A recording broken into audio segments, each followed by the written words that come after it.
وہ پکا مومن ہے۔ والجلوس مع الفقراء، اور اللہ والوں کے ساتھ بیٹھنا اسے برا نہ لگے۔ یہ جو مالدار ہوتے ہیں نا، ان کو برا لگتا ہے ہم کیسے جا کے چٹائی پہ بیٹھتے ہیں، ہم کیسے جائیں، ہم تو اتنے مشہور لوگ ہیں۔ اللہ والوں کے ساتھ بیٹھنا ایمان کی پکی دلیل ہے۔ بل عقل مع خادمہ ہی، اور تیسری بات کہ جو اپنے خادم کے ساتھ مل کر کھانا پسند نہ کرے وہ اچھا انسان نہیں ہے۔ چنانچہ اپنے ڈرائیور کو، سیکورٹی گارڈ کو، خادم کو اپنے ساتھ دسترخوان پہ کھانا کھلانا یہ پسندیدہ بات ہے۔ بعض جگہوں پر میزبان نے تقسیم ایسی کی ہوتی ہے کہ مہمانوں کو اندر کھانا کھلاتے ہیں اور باہر دوسرا دسترخوان لگا دیتے ہیں کام والوں کے لیے، وہ ایک الگ بات ہے، مگر ان کے کھانے کا خیال رکھنا یہ ایمان کی نشانی ہے۔ تو 3 کام نبی علیہ السلام نے بتائے کہ جو بندہ 3 کام کرنے میں عار محسوس نہ کرے وہ سچا مومن ہے۔ ایک، عیال کی خدمت کرنا، گھر والوں کی۔ دوسرا، فقراء کے ساتھ بیٹھنے میں عار محسوس نہ کرے، اور تیسرا، اپنے خادم کے ساتھ مل کر کھانا کھانے میں عار محسوس نہ کرے۔ حدیث مبارکہ ہے کہ نبی السلام نے ارشاد فرمایا، قضا رسول اللہ صلی اللہ علیہ وسلم علی ابنتہ فاطمہ رضی اللہ عنہا خدمت البیت، کہ نبی علیہ السلام نے اپنی بیٹی فاطمہ کے اوپر ذمہ دے دیا تھا کہ گھر کے اندر کے کام بیٹی آپ نے کرنے ہیں۔ وعلی علی ما کان من خارج البیت، اور علی لانوں کو فرمایا تھا کہ گھر کے باہر کا جو کام ہوگا وہ آپ نے کرنا ہوگا۔ تو گویا نبی علیہ السلام نے تقسیم فرما دی کہ گھر کے باہر کے کام کا ذمہ دار مرد ہوتا ہے اور گھر کے اندر کے کام کی ذمہ دار عورت ہوتی ہے۔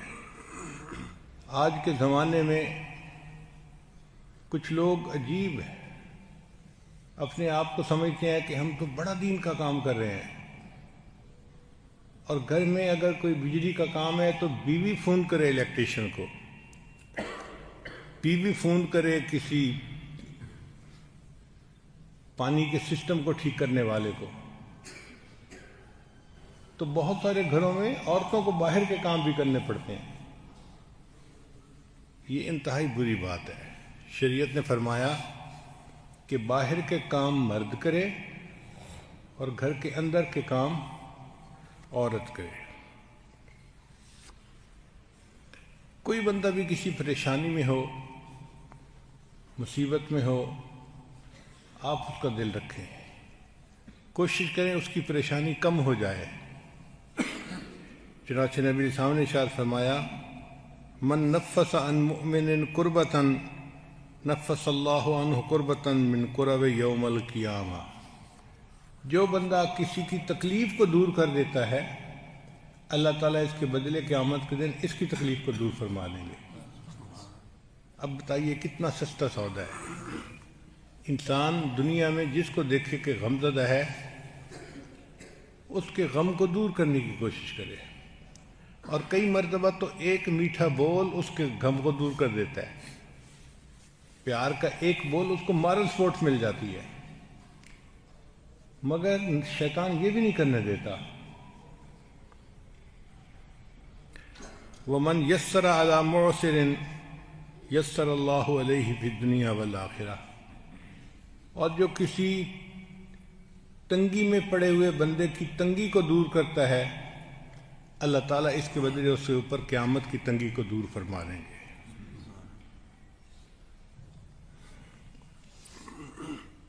ایک حدیث میں نبی علیہ السلام نے ارشاد فرمایا، احب الناس الی اللہ تعالی انفعہم، اللہ تعالیٰ کو سب سے زیادہ جو محبوب ہے اپنے بندوں میں سے یہ وہ ہے جو ان میں سب سے زیادہ نفع والا بندہ ہو، یعنی گھر کے ہر بندے کو نفع ملے اس سے۔ بڑوں کی خدمت کر رہا ہے، چھوٹوں کو پیار دے رہا ہے، ہر بندہ اس سے فائدہ اٹھا رہا ہے، یہ بندہ جو زیادہ نفع دینے والا ہے یہ اللہ کو سب سے زیادہ محبوب بندہ ہے۔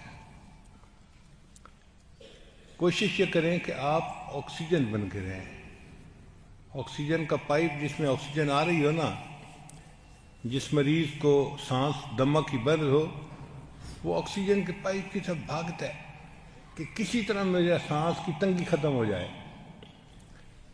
تو کچھ ایسے لوگ ہوتے ہیں اللہ کے بندے، وہ آکسیجن کی طرح بن کے رہتے ہیں، جس کو پریشانی ہوتی ہے وہی ان کی طرف بھاگتا ہے، وہی فون پہ ان کو بتاتا ہے، وہ اس کو پھر سمجھاتے ہیں، اس پریشانی سے بچنے کے طریقے بتاتے ہیں، اس کے لیے دعا کرتے ہیں، اور اللہ تعالیٰ اس بندے کی پریشانی کو دور کر دیتے ہیں۔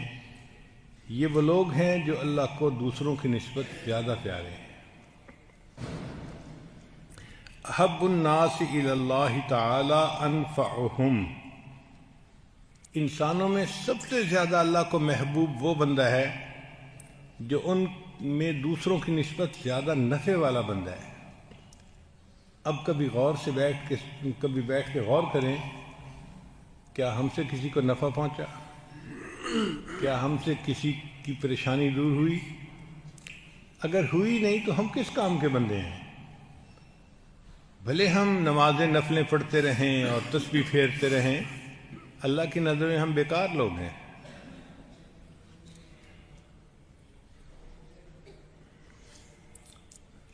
پھر نبی علیہ السلام نے ایک عجیب بات کہی، فرمایا احب الاعمال الی اللہ سرور تدخلہ علی مسلم، اللہ کو اعمال میں سے سب سے پسندیدہ یہ عمل ہے کہ تو کسی مسلمان کے دل کو خوش کر دے۔ وہ جو اس کے دل میں تو خوشی کو داخل کرتا ہے نا، یہ تیرا عمل اللہ کو سب سے زیادہ پسندیدہ ہے۔ آج کل کے نوجوان بچے تو اپنے والدین کو رلاتے ہیں، بہنوں کو رلانا تو ایک عام سی بات ہے، اور کچھ تو ایسے ہوتے ہیں کہ اپنے بچوں کو رلاتے ہیں، اس کو تھپڑ لگایا، اس کو جھڑکی دی، چھوٹے بڑے سب رو رہے ہوتے ہیں، ان کو پرواہ نہیں ہوتی اس کی، ان کو تو گھر میں اپنا روب دکھانا ہوتا ہے۔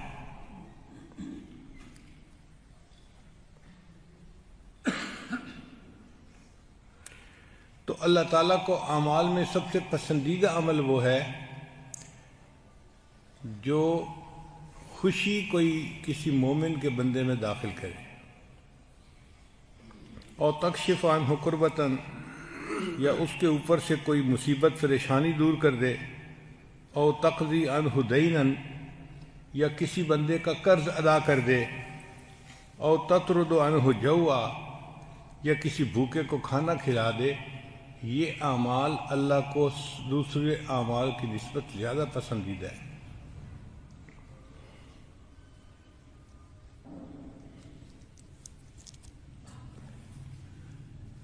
گھر میں خدمت کے مختلف انداز ہیں۔ ایک ہے کہ بچے اپنے والدین کی خدمت کریں، اللہ کو یہ بات بہت پسندیدہ۔ چنانچہ بخاری شریف کی روایت ہے کہ 3 آدمی سفر پر چلے، راستے میں بہت طوفان بارش، اس سے بچنے کے لیے وہ ایک غار کے اندر داخل ہو گئے۔ اب اللہ کی شان دیکھیں کہ تیز آندھی تھی، بارش تھی، تو ایک بڑی چٹان سلپ ہوئی اور وہ اس غار کے منہ کے اوپر آ کر گری۔ اتنی بھاری چٹان تھی کہ تینوں زور لگاتے تو وہ ہلتی نہیں تھی۔ اب تینوں بندوں کو موت سامنے نظر آ رہی تھی، وہ بڑا پریشان تھے کہ بھائی ہم عجیب مصیبت میں پھنسے، اب اس سے اللہ ہی ہمیں نکال سکتا ہے۔ تو انہوں نے فیصلہ کیا کہ میاں اپنے اپنے عمل اللہ کو پیش کرو، ہو سکتا ہے اللہ تعالیٰ پسند فرما کے ہمیں اس سے نجات عطا فرمائے۔ تو ان میں سے ایک نے عمل پیش کیا کہ یا اللہ، میرے والدین بوڑھے تھے، جب میں بکریاں چرا کر آتا تھا تو میں ان کو پہلے دودھ پلاتا تھا، ایک دن مجھے دیر ہو گئی تو جب میں آیا تو وہ سو چکے تھے، میں نے بکریوں کا دودھ نکالا اور وہ دودھ لے کر والدین کی چارپائی کے پاس آ کے کھڑا ہو کر انتظار کرنے لگا، اور اسی انتظار کرتے کرتے مجھے فجر ہو گئی، صبح ہو گئی۔ میں پوری رات والدین کے جاگنے کا انتظار کرتا رہا۔ جب وہ صبح اٹھے میں نے انہیں دودھ پلایا۔ اللہ اگر یہ میرا عمل آپ کو پسند آیا تو آپ اس چٹان کو ہٹا دیجئے۔ حدیث مبارکہ میں ہے کہ اللہ تعالیٰ نے اس چٹان کو ایک تیسرا حصہ ہٹا دیا، لیکن ابھی بھی اتنی جگہ نہیں کھلی تھی کہ وہ باہر نکل سکتے۔ پھر دوسرے نے عمل پیش کیا، پھر تیسرے پیش کیا۔ چونکہ وہ ٹاپک سے ریلیٹڈ بات نہیں تو ہم اپنی بات کو یہیں تک رکھتے ہیں کہ والدین کی خدمت کرنے والے شخص کا عمل اللہ کو پسند آیا اور اللہ نے ان کی پریشانی کو دور کر دیا۔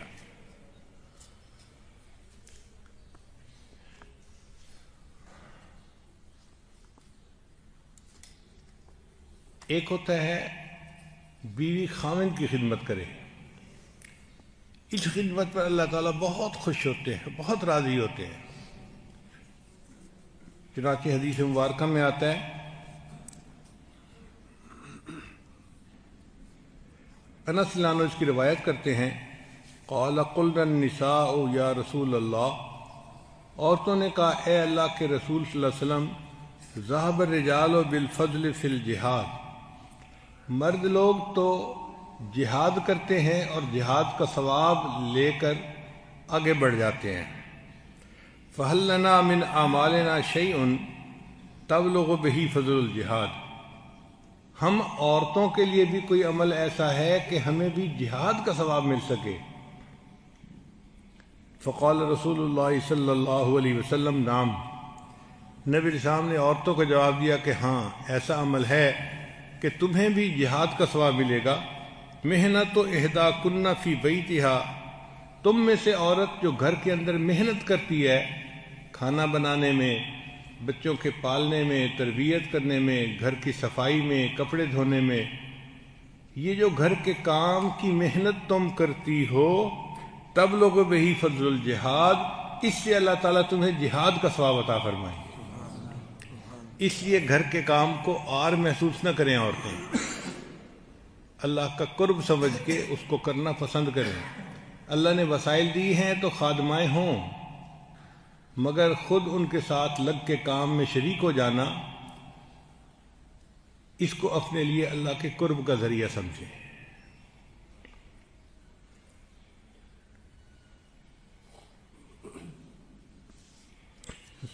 چنانچہ زمرہ تو ابن حبیب فرماتے ہیں کہ نبی علیہ السلام نے ارشاد فرمایا، اعظم القوم اجرا خادمہم، کسی بھی جماعت میں سب سے زیادہ اجر پانے والے اس کے خادم ہوتے ہیں۔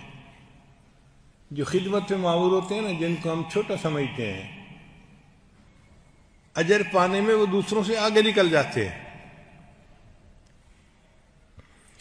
چنانچہ انس روایت کرتے ہیں کہ نبی علیہ السلام سفر میں تھے تو کچھ لوگوں کو روزہ تھا اور کچھ لوگوں کو روزہ نہیں تھا، نفلی روزہ تھا۔ اب جن کو روزہ تھا وہ دھوپ سے بچتے تھے اور سائے میں رہتے تھے، اور وہ بیٹھ کے قرآن پڑھتے تھے، تلاوت کرتے تھے، دھوپ میں محنت نہیں کر سکتے تھے۔ اور جن کا روزہ نہیں تھا وہ سامان اٹھاتے، خیمہ لگاتے، باقی چیزوں کا انتظام کرتے، دھوپ میں محنت کرتے۔ تو کچھ صائم تھے اور کچھ افطار کرنے والے تھے۔ سارا دن اسی طرح ہوتا رہا۔ آخر پہ نبی اسلام نے ارشاد فرمایا، ذهب المفطرون اليوم بالاجر، کہ جو افطار کرنے والے تھے وہ روزہ رکھنے والوں سے اجر میں آگے نکل گئے، چونکہ انہوں نے خدمت کی۔ اللہ نے خدمت پر اتنا اجر دیا جو ان کو روزے پہ نہیں مل سکا، جو ان کو تلاوت قرآن پہ نہیں مل سکا، جو نفلوں پہ نہیں مل سکا۔ اس کا مطلب یہ ہے کہ خدمت کے اوپر بہت بڑا اجر ملتا ہے۔ ہمارے مشائخ فرماتے تھے، عبادت سے جنت ملتی ہے، خدمت سے خدا ملتا ہے۔ تو اللہ تعالیٰ بندے کو اپنا قرب عطا فرماتا ہے۔ حدیث مبارکہ ہے الخلق عیال اللہ، مخلوق اللہ کا کنبہ ہے۔ جیسے آپ گھر میں رہتے ہیں تو آپ کے بیوی بچے کنبہ ہوتا ہے آپ کا۔ اب کنبے سے کتنی محبت ہوتی ہے، کوئی بھی بندہ اگر ان کے ساتھ اچھا سلوک کرے، معاملہ کرے تو آپ خوش ہوتے ہیں۔ تو نبی صلی اللہ علیہ وسلم نے فرمایا کہ مخلوق اللہ کا کنبہ ہے۔ فَأَحَبُّ الْخَلْقِ إِلَى اللَّهِ، اللہ کو اپنی مخلوق میں سب سے زیادہ پسندیدہ وہ بندہ ہے من احسن الی عیالہ، جو اللہ کے بندوں سے، اللہ کے کنبے کے ساتھ اچھا سلوک کرنے والا ہو۔ ایک دستور بنا لیں کہ ہم نے ہر بندے کا اکرام کرنا ہے، احترام کرنا ہے، مشکل میں اس کے کام آنا ہے، ضرورت میں اس کی مدد کرنی ہے، ہم نے اس کی خدمت کرنی ہے۔ یہ چیز ہمیں اللہ تعالیٰ کا قرب عطا کر دے گی۔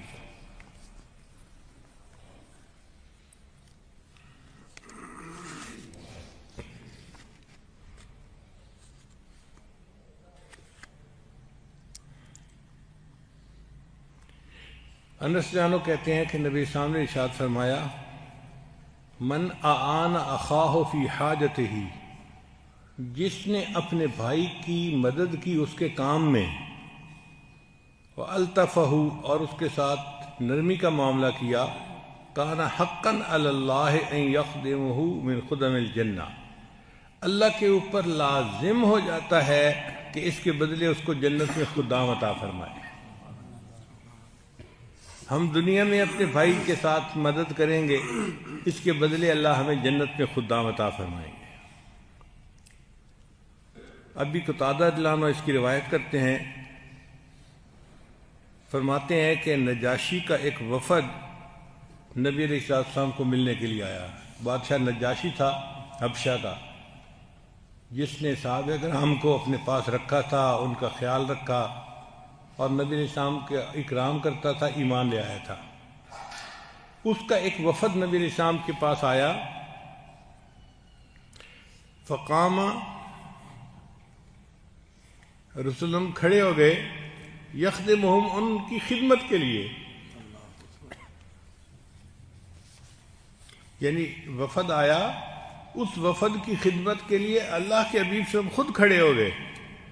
فقال اصحابہ، نبی علیہ السلام کے صحابہ نے عرض کی، نحن نکفیک، اے اللہ کے حبیب صلی اللہ علیہ وسلم، ہم ان کی خدمت کے لیے کافی ہیں، ہم اتنے سارے غلام بے دام موجود ہیں، ہم وفد کی خدمت کر لیں گے، ان کو کھانا کھلائیں گے، پانی پلائیں گے، جو ان کی ضرورت کا کام ہوگا ہم کریں گے، اے اللہ کے حبیب صلی اللہ علیہ وسلم آپ ہمیں موقع دے دیجئے۔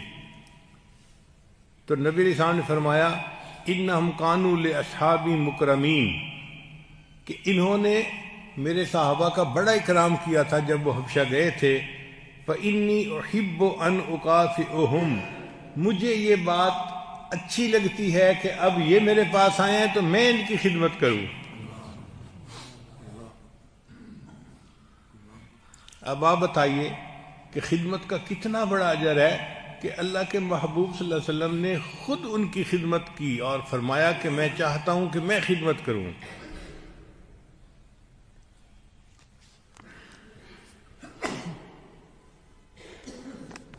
ایک خدمت کا انداز ہے کہ والدین اولاد کے لیے کوشش کریں، اللہ کو یہ بھی بہت پسند ہے، یہ عمل اتنا پسند، اللہ کو اتنا پسند کہ بی بی ہاجرہ ایک خاتون ہے، ان کا چھوٹا بچہ ان کے پاس ہے۔ اب کھانے پینے کا سامان جب ختم ہو گیا تو ان کے سینے میں دودھ بھی ختم ہو گیا، بچہ روتا ہے پیاس کی شدت کی وجہ سے، ان کے پاس نہ دودھ ہے جو بچے کو پلائیں، نہ پانی ہے جو بچے کو پلائیں، تو وہ پریشان ہے۔ اس پریشانی میں انہوں نے سوچا کہ میں ذرا قریب کی جو پہاڑی ہے اس کے اوپر چڑھ کے چوٹی پہ دیکھتی ہوں کہ مجھے کہیں درخت نظر آئیں، سبزہ نظر آئے، پانی کے آثار نظر آئیں، تو میں وہاں سے پانی لے لوں۔ اب ان کو دو پریشانیاں تھیں، ایک تو پانی مل جائے اور دوسری پریشانی یہ تھی کہ بچہ پیچھے اکیلا لیٹا ہوا ہے، تو ویرانہ ہے، کوئی بھی جاندار آ سکتا ہے اور بچے کو نقصان پہنچا سکتا ہے۔ تو ایک نظر بچے کے اوپر بھی تھی اور ایک نظر پانی ڈھونڈ رہی تھی۔ چنانچہ وہ صفا کی پہاڑی پر چڑھی، پانی کے آثار نہیں ملے، پھر نیچے اتری کہ میں دوسری چوٹی پہ چڑھتی ہوں۔ درمیان میں کچھ ایسا فاصلہ تھا کہ جب بچہ نظروں سے اوجھل ہو جاتا تھا، تو انہوں نے وہاں پر دوڑ لگائی، تیزی سے بھاگی کہ میں اگلی چوٹی پہ چڑھ جاؤں گی اور پھر بچے پہ میری نظر رہے گی۔ اب ان کا یہ بھاگنا اللہ کو اتنا پسند آیا کہ اللہ نے اس کو صفا مروہ کی سعی بنا کر حج اور عمرے کا حصہ بنا دیا۔ بعد میں جتنے انبیاء آئے انہوں نے حج اور عمرہ کیا اور ان کو صفا اور مروہ کے درمیان اس بھاگنے والی سنت کو زندہ کرنا پڑا۔ آج کے دور میں کوئی ولی ہو، کتب ہو، غوث ہو، ابدال ہو، جو مرضی ہو، اگر حج عمرے کے لیے جائے گا تو اس کو بی بی ہاجرہ کی سنت کو زندہ کیے بغیر عمل پورا نہیں ہوگا۔ اس سے اندازہ لگائیے کہ ماں کی یہ کوشش اللہ کو کتنی پسند آئی۔ اللہ فرماتے ہیں میرے بندو تم مجھے راضی کرنے آئے ہو نا، تو میری ایک بندی نے یہاں پر عمل کیا تھا، وہ مجھے اتنا اچھا لگا کہ تم بھی آؤ تو وہی عمل کر کے مجھے دکھاؤ۔ ایک خدمت کا انداز یہ ہے کہ خامد اپنے گھر والوں کے کام کرے، تو نبی علیہ السلام نے اس کو مومن، پکا مومن ہونے کی نشانی بتلایا کہ جو خامد اپنے عیال کی خدمت کو اپنے لیے اعزاز سمجھے اور آر محسوس نہ کرے وہ سچا مومن ہے۔ آپ دیکھیے سیدنا موسیٰ علیہ السلام اپنی اہلیہ کے ساتھ سفر کی حالت میں ہیں، سردی بہت تھی، بہت سخت سردی تھی، اور بیوی حاملہ تھی اور سردی سے ٹھٹر رہی تھی۔ اس حال میں تو بندے کو آسانی اور سکون چاہیے ہوتا ہے۔ چنانچہ موسیٰ علیہ السلام نے انہیں کہا کہ آپ یہاں بیٹھیں اور میں آپ کے لیے کوئی آگ ڈھونڈ کے لاتا ہوں، کہیں سے آگ مل جائے تاکہ آگ سینکنے سے جو سردی ہے وہ کم ہو جائے گی۔ فقال لأهلهم امكثوا انی آنست نارا، اپنی بیوی کو کہتے ہیں کہ آپ بیٹھ جائیے اور میں آپ کے لیے آگ تلاش کر کے لاتا ہوں۔ اب دیکھیں خامن چل پڑا ایک ایسا کام کرنے جس سے بیوی کو سہولت ہوگی۔ ایک درخت سے آگ کے شعلے نکلتے نظر آ رہے تھے، تو حضرت موسیٰ علیہ السلام اس درخت کے قریب گئے، تو جب وہاں پہنچے تو اللہ نے ان سے ہم کلامی فرمائی۔ اللہ نے فرمایا کہ میرے موسیٰ علیہ السلام یہ تو تجلی تھی جو میں نے اس درخت کے اوپر ڈالی تھی تاکہ آپ یہاں آئیں اور میں آپ کے ساتھ ہم کلامی کروں۔ خدا کی دین کا موسیٰ سے پوچھئے احوال کہ آگ لینے کو جائیں پیغمبری مل جائیں۔ آگ لینے کو گئے تھے، اللہ نے ان کو پیغمبری کا منصب عطا فرما دیا۔ ایک ہوتی ہے خدمت بیوی اپنے خامند کی کرے، جتنی خدمت کرے گی اتنا خدمت کم ہے، کبھی حق ادا نہیں ہو سکتا۔ حدیث مبارکہ میں ہے ایک بوڑھا اپنی بیٹی کو لے کر آیا نبی اسلام کی خدمت میں، اے اللہ کے حبیب صلی اللہ علیہ وسلم میری یہ بیٹی جوان العمر ہو چکی ہے، میں اسے کہتا ہوں کہ شادی کرو اور یہ انکار کرتی ہے، تو آپ اسے سمجھائیں۔ تو نبی علیہ السلام نے اس بچی کو کہا اطیعی، تو اپنے والد کی اطاعت کر، جو وہ بات کہتے ہیں اس کو مان لے۔ اس نے کہا اے اللہ کے حبیب صلی اللہ علیہ وسلم میں اس وقت تک اس بات کو نہیں مان سکتی جب تک آپ مجھے یہ نہ بتائیں کہ ایک بیوی کے اوپر خاوند کا حق کیا ہوتا ہے۔ جب تک آپ یہ نہیں بیان فرمائیں گے اس وقت تک میں نکاح نہیں کروں گی۔ تو نبی علیہ السلام نے فرمایا کہ بیوی کے اوپر خاوند کا اتنا حق ہوتا ہے کہ اگر بالفرض خاوند کے جسم پر کوئی پھوڑا نکل آئے اور بیوی اس پھوڑے کو چاٹ لے تو بھی اس نے خاوند کا حق ادا نہیں کیا۔ اللہ کی شان دیکھیے، یعنی اگر پھوڑا نکل آئے، ایک تو ہوتا ہے نا پھوڑے پہ مرہم لگانا، یہ تو الگ بات ہوئی، اگر بیوی اس پھوڑے کو چاٹ لے تو بھی اس نے خاوند کا حق ادا نہیں کیا۔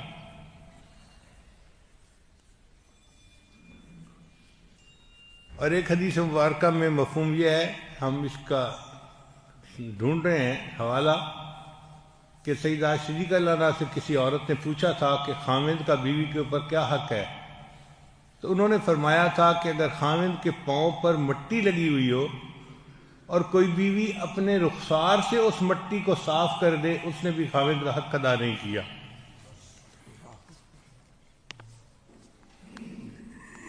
ہاتھ سے اس مٹی کا صاف کرنا تو دور کی بات ہے نا، اگر وہ عورت اپنے رخسار سے اس کے پاؤں کی مٹی کو صاف کرتی ہے تو بھی اس نے خاوند کا حق ادا نہیں کیا۔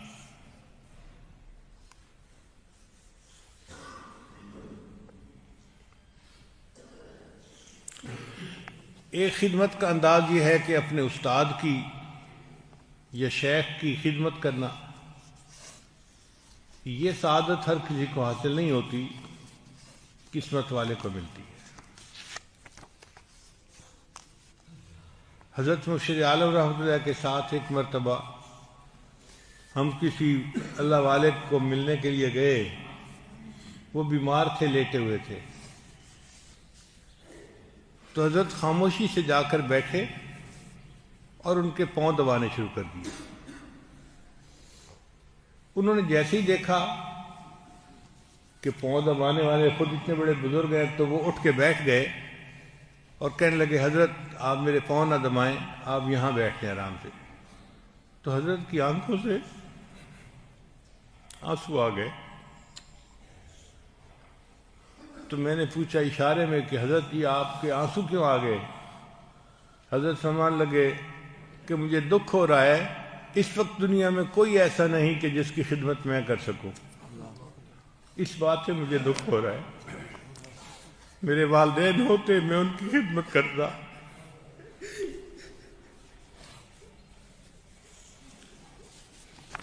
میرے استاد میرے شیخ ہوتے میں ان کی خدمت کرتا، اب اس وقت دنیا میں کوئی ایسا نہیں کہ جس کی خدمت میں کر سکوں۔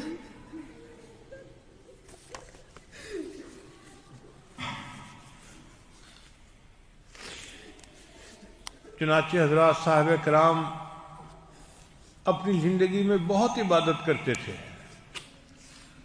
قرآن مجید پڑھنا، نوافل پڑھنا، تہجد میں دعائیں مانگنا، مصلی کی عبادت بہت زیادہ کرتے تھے، مگر اس کے ساتھ ساتھ کمزوروں کی خدمت کرنا، دوسروں کے کام آنا، اس کا بھی بہت اہتمام کرتے تھے۔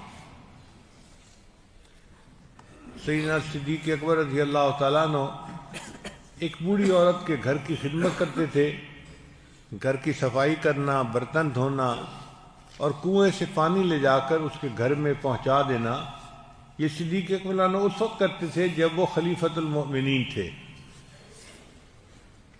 یعنی ایک بندہ بادشاہ کی حیثیت پر ہو اور پھر وہ ایک بوڑھی غریب عورت کی خدمت کو اپنے ذمہ لے لے۔ حضرت اسلم رضی اللہ عنہ ایک صحابی ہیں، وہ فرماتے ہیں کہ ایک رات عمر رضی اللہ عنہ نے مجھے فرمایا کہ اسلم، مدینہ طیبہ کے اندر تو میں لوگوں کے حالات کے لیے گشت کرتا رہتا ہوں، اور ذرا مدینے کے باہر کا پتہ کرتے ہیں۔ تو اپنے غلام اسلم رضی اللہ عنہ کو لے کر وہ چلے۔ ایک قافلہ آیا ہوا تھا اور اس نے مدینے کے شہر کے بالکل باہر خیمے لگائے ہوئے تھے۔ ہم وہاں پہنچے یہ دیکھنے کے لیے کہ یہ لوگ کس حال میں ہیں۔ سب لوگ سوئے ہوئے تھے۔ ایک ایسا خیمہ تھا کہ جہاں پہ آگ جل رہی تھی اور ایک خاتون بھی تھی اور 2 بچے بھی تھے. تو حضرت عمر رضی اللہ عنہ اس خیمے کے پاس گئے اور ان کو جا کر پوچھا، یا اہل الضوء، اے روشنی والو تمہارا کیا حال ہے؟ یہ نہیں کہا کہ اے آگ والو، چونکہ آگ کا تو کچھ اور بھی مطلب نکل آتا. تو عمر رضی اللہ عنہ کی دانائی دیکھیں کہ اہل الضوء کا اے روشنی والو تمہارا کیا حال ہے. اس عورت نے کہا، میں بیوہ عورت ہوں اور یہ میرے 2 یتیم بچے ہیں اور میرے پاس کھانے کو کچھ نہیں ہے. میں نے آگ جلا دی ہے اور ایک دیگچی کے اندر پانی ڈال دیا ہے. پانی ابل رہا ہے اور بچے اس کو دیکھ رہے ہیں. تھوڑی دیر کے بعد بچے تھک کے سو جائیں گے اور میری رات گزر جائے گی. تو عمر رضی اللہ عنہ نے جب یہ سنا تو وہ بہت پریشان ہوئے. کچھ نہیں ان کو بتایا. اس عورت کو کہا کہ اچھا میں ابھی آتا ہوں. اپنے غلام کو لیا، واپس مدینہ آئے، بیت المال کا دروازہ کھلوایا، ایک آٹے کی بوری لی، کچھ گھی کا ڈبہ لیا،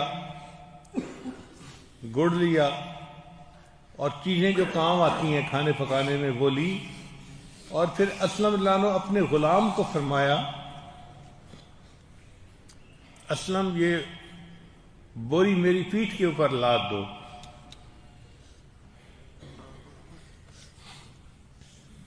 اسلم رضی اللہ عنہ کہتے ہیں کہ میں نے عرض کیا، حضرت میں آپ کا خادم ہوں، غلام ہوں، یہ کام تو میرا ہے، میرے ذمہ کیجیے. فرمایا نہیں اسلم، قیامت کے دن میرا بوجھ کوئی اور نہیں اٹھائے گا. چونکہ ان کو کھانا پہنچانا میری ذمہ داری تھی، میں امیر المومنین ہوں، لہذا میں اپنی پیٹھ کے اوپر اٹھا کے بوجھ لے جاؤں گا اور ان کو پہنچاؤں گا. اسلم رضی اللہ عنہ کہتے ہیں کہ میں نے وہ آٹے کی بوری پیٹھ پر لاد دی. بھاری تھی، چلنا مشکل ہو رہا تھا اور فاصلہ لمبا تھا. حضرت عمر رضی اللہ عنہ کو سانس چڑھ گیا، پسینہ آ گیا، مگر وہ بوری لے کے چلتے رہے حتیٰ کہ جب خیمے کے پاس پہنچے تو انہوں نے سامان اتارا. اس عورت کو کہا کہ میں آپ کے لیے کھانے کی چیزیں لایا ہوں، اب آپ اس کے لیے برتن کا انتظام کریں اور کھانا بنائیں اور میں آپ کے لیے آگ جلا دیتا ہوں. چنانچہ امیر المومنین لکڑیوں کو پھونک مار کے جلا رہے ہیں، آگ جلا رہے ہیں. لکڑیاں گیلی تھیں اور دھواں تھا اور بار بار پھونک مانگنی پڑ رہی تھی. اسلم اللہ عنہ کہتے ہیں کہ حضرت عمر اللہ عنہ بیٹھے ہوئے مشقت اٹھا رہے تھے، تکلیف اٹھا رہے تھے، مگر پھونکے مار مار کے آگ کو جلا رہے تھے. جب آگ جل گئی تو اس میں گھی رکھا گیا، گھی ڈالا گیا اور اس میں آٹا ڈال دیا گیا، چینی ڈال دی گئی تو وہ ایک حلوہ سا بن گیا. اب جب حلوے کی مہک بچوں کو آئی تو بچے نے خوشی سے مسکرانا شروع کر دیا. تو کام تو ختم ہو گیا تھا، اگر چاہتے تو اٹھ کے آ جاتے. اسلم اللہ عنہ کہتے ہیں کہ میں نے اشارہ بھی کیا، امیر المومنین کھانا پک گیا ہے، ماں بچوں کو کھلا دے گی، ہم چلتے ہیں. تو امیر المومنین بیٹھے رہے. پھر جب کھانا پک گیا تو عمر رضی اللہ عنہ نے اس کو نکلوایا اور ٹھنڈا کیا اور بچوں کو اپنے سامنے کھلاتے ہوئے دیکھا. اب جب بچوں نے کھانا کھا لیا تو ان کے پیٹ بھر گئے تھے، انہوں نے کھیلنا شروع کر دیا. اب بچے کھیل رہے ہیں اور عمر رضی اللہ عنہ ان کو کھیلتا دیکھ رہے ہیں. پھر کافی دیر کے بعد عمر رضی اللہ عنہ وہاں سے آئے تو میں نے راستے میں پوچھا کہ امیر المومنین کھانا تو پک گیا تھا، ہم اس وقت ہی آ جاتے. تو عمر رضی اللہ عنہ نے جواب دیا کہ اسلم میں نے اپنی آنکھوں سے ان بچوں کو روتے ہوئے دیکھا تھا، میرا دل چاہا کہ میں ان بچوں کو اپنی آنکھوں سے ہنستے ہوئے دیکھ لوں. میں نے ان بچوں کو اپنی آنکھوں سے روتے ہوئے دیکھا تھا، میرا دل چاہا کہ میں ان کو اپنی آنکھوں سے ہنستے ہوئے دیکھ لوں. آپ دیکھیے ان کے دل میں کسی کے دل کو خوش کرنے کی کتنی اہمیت تھی۔ چنانچہ ہمارے جتنے اسلاف بڑے حضرات گزرے ہیں وہ سب اسی طرح خدمت کو اپنے لیے سعادت سمجھتے تھے، اور جیسے انسان مال کی زکوٰۃ نکالتا ہے نا، ایک جوان بندہ کسی کی خدمت کرنے کو اپنے جسم کی زکوٰۃ سمجھا کرتا تھا۔ ہر بندہ لازم سمجھتا تھا کہ اللہ نے مجھے صحت دی، صحت مند جسم دیا، اب میرے اوپر لازم ہے کہ میں کسی نہ کسی کے کام آؤں۔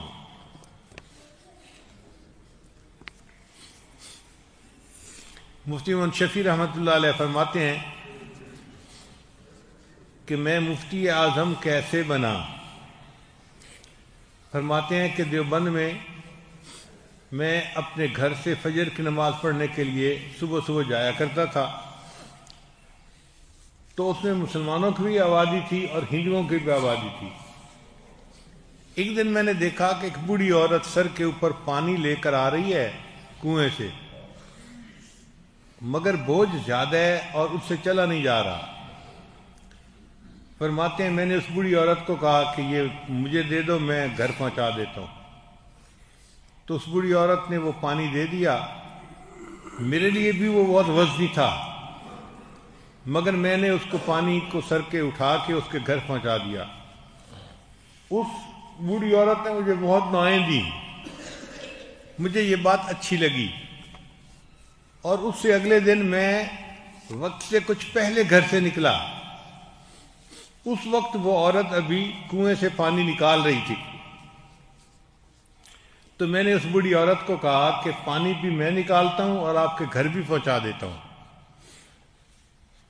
اس عورت نے اور زیادہ دعائیں دی۔ پھر یہ عمل میں نے زندگی کا معمول بنا لیا۔ روز فجر کی نماز سے پہلے نکلتا تھا، کنویں سے پانی بھر کے اس عورت کے برتن میں ڈالتا اور پھر اس کو اس کے گھر تک پہنچاتا، اور وہ عورت مجھے دیکھتی تھی تو دعائیں دینا شروع کر دیتی تھی۔ فرمایا کرتے تھے کہ یہ راز اس عورت اور میرے سوا کوئی نہیں جانتا، پوری زندگی میں نے اس بات کو چھپایا، اور اب جو اللہ نے مجھے مفتی اعظم پاکستان بنایا ہے، یہ اس عورت کی دعاؤں کی برکت سے اللہ نے مجھے بنا دیا۔ تو ہم اگر کسی کی خدمت کریں گے تو اللہ تعالی ہمیں دنیا کی بھی عزتیں دیں گے اور آخرت کی بھی عزتیں عطا فرمائیں گے۔ مفتی عزیز الرحمان رحمۃ اللہ علیہ دیوبند کے بڑے مفتی تھے، محدث تھے۔ وہ کئی مرتبہ اپنے گھر سے نکلتے تھے تو وقت سے کچھ 1-2 گھنٹے پہلے نکلتے، اور ہمسائے میں جو بوڑھی عورتیں ہوتی ہیں یا بیوہ عورتیں ہوتی ہیں یا جن کے مرد کام پہ گئے ہوئے ہیں، گھر میں کوئی نہیں، تو ان کا دروازہ کھٹکھٹا کے پوچھتے تھے کوئی کام ہو تو مجھے بتا دو۔ تو عورتیں ان کو بتاتی تھیں کہ ہمیں سبزی چاہیے، ہمیں فلاں چیز چاہیے، فلاں چیز چاہیے، تو وہ اس کو لکھ لیا کرتے تھے، اور پھر وہ ساری چیزیں خرید کر ان کے گھروں میں واپس پہنچا دیا کرتے تھے۔ اب یہ وہ ہستی ہیں کہ جو شیخ الحدیث ہیں اور اتنے بڑے مفتی بھی ہیں، وہ ان ضعیف اور غریب عورتوں کے بازار کے کام کرتے پھر رہے ہوتے تھے، اس لیے کہ وہ سمجھتے تھے کہ مصلی پہ بیٹھ کے میں اللہ کو راضی نہیں کر سکتا، میں ان کی خدمت کروں گا، ان کی خدمت کرنے پر اللہ مجھ سے راضی ہو جائیں گے۔ کئی مرتبہ ایسے بھی ہوتا، وہ ایک چیز لے کر آتے، عورت کہتی جی میں نے آپ کو آلو تو نہیں کہتے لانے کے لیے، میں نے تو کہا تھا شلجم لے کے آنا۔ تو مفتی صاحب پھر بازار واپس جاتے، پہلی سبزی کو واپس کرتے اور نئی سبزی خرید کر پھر اس کے گھر پہنچایا کرتے تھے۔ اس خدمت میں اللہ تعالیٰ نے ایسا اجر رکھا ہے۔ انسان تو پھر انسان ہے، ہمارے اسلاف جانوروں کی خدمت کرتے تھے۔ چنانچہ امام غزالی رحمۃ اللہ اپنی وفات کے بعد کسی کو خواب میں نظر آئے، اس نے پوچھا کہ حضرت آگے کیا بنا؟ فرمانے لگے کہ اللہ نے میری مغفرت فرما دی۔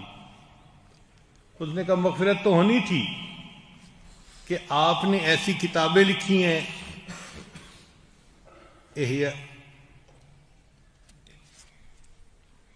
ایسی کتابیں لکھی ہیں کہ جس سے پوری امت فائدہ اٹھا رہی ہے. تو امام غزالی رحمۃ اللہ نے فرمایا کہ کتابوں کا تو مسئلہ آیا ہی نہیں تھا، ایک عمل تھا جو مجھے یاد ہی نہیں تھا، وہ اللہ کو پسند آ گیا اور اللہ نے اس پر میری مغفرت فرما دی. حضرت وہ کون سا عمل اللہ کو پسند آ گیا؟ تو فرمایا کہ میں ایک مرتبہ بیٹھا ہوا کتاب لکھ رہا تھا. اس زمانے میں قلم دوات میں ڈال کے سیاہی لگاتے تھے اور پھر لکھتے تھے. تو میں نے قلم دوات میں ڈالی، سیاہی لگائی اور نکالا کہ میں اس سے لکھتا ہوں. جیسے ہی نکالا ایک مکھی آئی اور قلم کے نوک کے اوپر، ٹپ کے اوپر آ کر بیٹھ گئی. تو مجھے دل میں خیال آیا یہ مکھی پیاسی ہوگی اور یہ سیاہی پینا چاہتی ہے. تو میں نے اپنے قلم کو 1 سیکنڈ کے لیے وہاں روک لیا. مکھی اڑ کے چلی گئی. اللہ کو میرا یہ عمل پسند آیا، میرے بندے تو نے ایک مکھی کی پیاس کا خیال کیا، میں اس عمل پر تیری زندگی کے سب گناہوں کو معاف کر دیتا ہوں. ایک اور بزرگ تھے، ایک مرتبہ انہوں نے دیکھا کہ بلی کا ایک بچہ ہے جو سردی سے ٹھٹھر رہا ہے. تو وہ اس کو اٹھا کر لائے اور اپنے بستر میں، لحاف میں اس بچی کے بلے کو بھی بٹھا دیا. جب ان کی وفات ہوئی تو کسی کو خواب میں نظر آئے. اس نے پوچھا حضرت آگے کیا بنا؟ فرمان لگے ایک عمل اللہ کو پسند آ گیا، اللہ نے میری مغفرت کر دی. اس نے کہا کہ حضرت کون سا عمل؟ فرمانے لگے کہ میں نے ایک بلی کے بچے کو سردی سے بچایا تھا، اس بچے نے میرے لیے دعا کی تھی اور بلی کے بچے کی دعا پر اللہ نے میرے گناہوں کی بخشش فرما دی. اور بخاری شریف کی روایت ہے کہ ایک بنی اسرائیل کی عورت تھی جو بد کردار تھی، زانیہ تھی.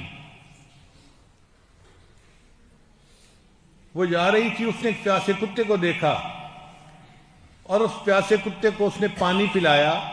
اللہ نے پیاسے کتے کو پانی پلانے پر اس عورت کی زندگی کے سب گناہوں کو معاف فرما دیا. اب آپ بتائیے، اگر پیاسے کتے کو پانی پلانے پر اللہ سب گناہوں کو معاف فرما دیتے ہیں تو گھر میں تو عورتیں کتنے پیاسے انسانوں کو پانی پلاتی ہیں، بچوں کو پانی پلاتی ہیں. پتہ نہیں اللہ کے یہاں ان کو کیا اجر ملے گا، کتنا رتبہ ملے گا اور کتنا ثواب یہ پائیں گی. حضرت مولانا احمد لاہوری رحمۃ اللہ فرمایا کرتے تھے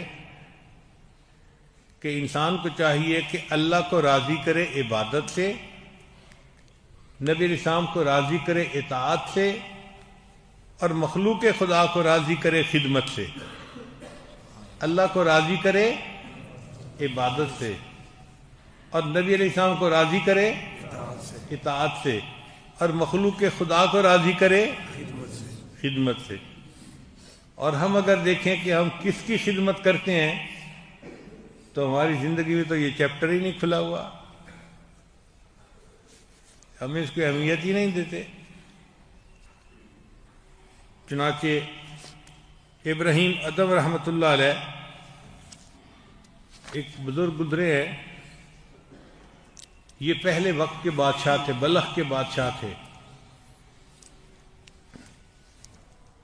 ایک مرتبہ انہوں نے فرماتے ہیں کہ میری آنکھ کھلی تو میں نے دیکھا کہ کمرہ بالکل روشن ہے اور ایک سفید بالوں والا بوڑھا بیٹھا کچھ لکھ رہا ہے، اس کے پاس رجسٹر پڑے ہوئے ہیں. تو میں اٹھا تو میں نے اس سے پوچھا کہ آپ کون ہیں؟ اس نے کہا میں فرشتہ ہوں. آپ یہاں کیا بیٹھے لکھ رہے ہیں؟ کہنے لگا کہ میں لکھ رہا ہوں کہ اللہ سے محبت کرنے والے لوگ کون ہیں، ان کے نام لکھ رہا ہوں. تو میں نے اس فرشتے سے پوچھا کہ کیا میرا نام ان میں شامل ہے؟ اس نے کہا یہ رجسٹر دیکھ لو، اس میں تمہارا نام نہیں لکھا ہوا. میں نے کہا کیوں، میرا نام کیوں نہیں لکھا ہوا؟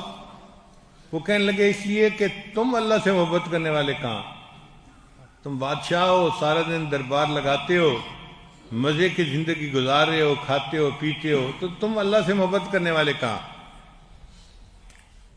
تو جب ابراہیم ادم نے دیکھا کہ میرا نام اللہ سے محبت کرنے والوں کی فہرست میں شامل نہیں ہے، تو انہوں نے اس کو کہا کہ اچھا، میں سارا دن بیٹھ کے لوگوں کے فیصلے کرتا ہوں، لوگوں کے کام سنوارتا ہوں، تو تم میرا نام اس فہرست میں لکھ لو جو اللہ کے بندوں سے محبت کرتے ہیں۔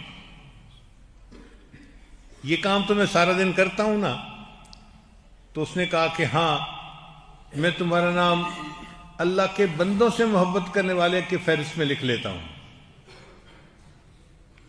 پھر وہ فرشتہ غائب ہو گیا۔